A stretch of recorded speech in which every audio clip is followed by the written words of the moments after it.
సావిత్రిబాయి పూలే జయంతిని ఘనంగా జరుపుకున్నారు బీజేపీ నేతలు. రైతాంగంపై రాష్ట్ర ప్రభుత్వ విధానాలను తప్పుపట్టారు.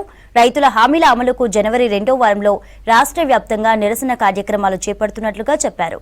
శబరిమల బస్సు ప్రమాదంపై కేంద్ర మంత్రి బండి సంజయ్ స్పందించారు. కొట్టాయం కలెక్టర్తో మాట్లాడి బాధితులకు అందుతున్న సహాయ సహకారాలపై వివరాలు అడిగి తెలుసుకున్నారు. మెరుగైన చికిత్స అందించాలని ఆదేశించారు.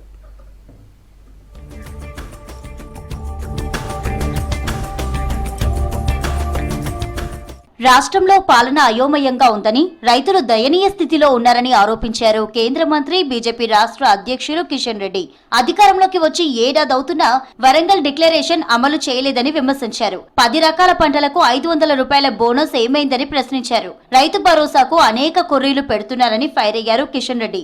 రైతుల డేటా మొత్తం ప్రభుత్వం దగ్గరుంటుందని, అలాంటప్పుడు మళ్లీ దరఖాస్తులు తీసుకోవడం ఎందుకని ప్రశ్నించారు. వరి ధాన్యంతో పాటు సుమారు 10 రకాల పంటలకు 500 బోనస్ ఇస్తామని చెప్పారు. మరి కనీసము ధాన్యాన్ని కూడా ఇవ్వలేనటువంటి పరిస్థితుల్లో ఉన్నది. సన్న రకం ధాన్యాలకే ఇస్తామని చెప్పారు. ఆ సన్న రకాల ధాన్యాన్ని కూడా 500 బోనస్ ఇవ్వకుండా సన్నాయి నొక్కులు నొక్కుతూ ఈ ప్రభుత్వము రైతులను నట్టేట ముంచేటువంటి ప్రయత్నం చేస్తా ఉన్నారు. రాష్ట్రంలో పండిన ప్రతి గింజను కొనేందుకు కేంద్రం సిద్ధంగా ఉందన్నారు కిషన్ రెడ్డి. రాష్ట్ర ప్రభుత్వం మిల్లర్లతో కుమ్మక్కై ధాన్యం కొనడం లేదని ఆరోపించారు. కేంద్రం సబ్సిడీని బస్తాపై ముద్రిస్తామని చెప్పారు. డీలర్లు ₹1 ఎక్కువ ధరకు అమ్మినా కఠిన చర్యలు తీసుకుంటామని చెప్పారు. ప్రైవేటు రైస్ మిల్లర్స్ తో కుమ్మక్కై ఎంఎస్పీ కంటే తక్కువ ధరలో రైస్ మిల్లర్లకు ధాన్యం అమ్ముకునే విధంగా ఈ ప్రభుత్వం ఒప్పందాలు కుదుర్చుకొని మరి రైతులకు అన్యాయం గురవుతా ఉంటే ఈ ప్రభుత్వము రైతు వ్యతిరేక చర్యలతో రైతులకు అన్యాయం చేసేటువంటి పరిస్థితి కనిపిస్తా ఉంది. కేరళ కొట్టాయం కనమల అట్టివలం దగ్గర శబరిమల వెళ్తున్న అయ్యప్ప స్వాములు ప్రయాణిస్తున్న బస్సు ప్రమాదంపై స్పందించారు కేంద్ర మంత్రి బండి సంజయ్. కొట్టాయం కలెక్టర్తో మాట్లాడి గాయపడిన వారికి మెరుగైన వైద్యం అందించాలని ఆదేశించారు. చనిపోయిన బస్ డ్రైవర్ డెడ్ బాడీని అంబులెన్స్ లో హైదరాబాద్ కు తరలించాలని సూచించారు.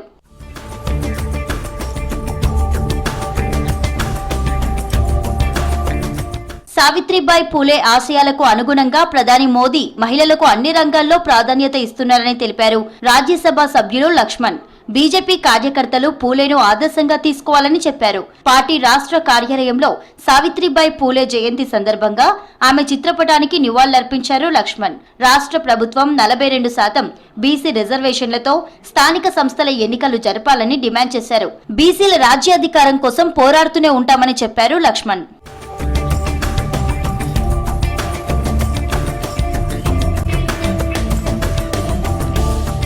ఎన్డీఏ కూటమితోనే ఏపీ అభివృద్ధి సాధ్యమని తెలిపారు. మహబూబ్ నగర్ ఎంపీ డీకే అరుణ చంద్రబాబు నాయకత్వంలో ఏపీ మరింత డెవలప్ అవుతుందని ఆశించారు. విజయవాడ కనకదుర్గమ్మ అమ్మవారిని దర్శించుకున్నారు డీకే అరుణ.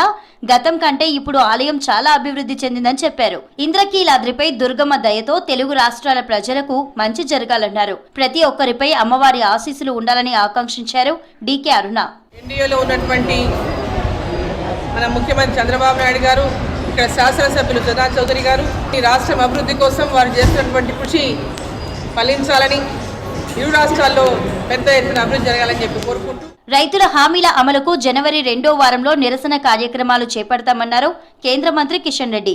దీనిపై అన్ని జిల్లాల కలెక్టర్లకు, మండల తహసీల్దార్లకు వినతి పత్రాలు అందజేస్తామన్నారు.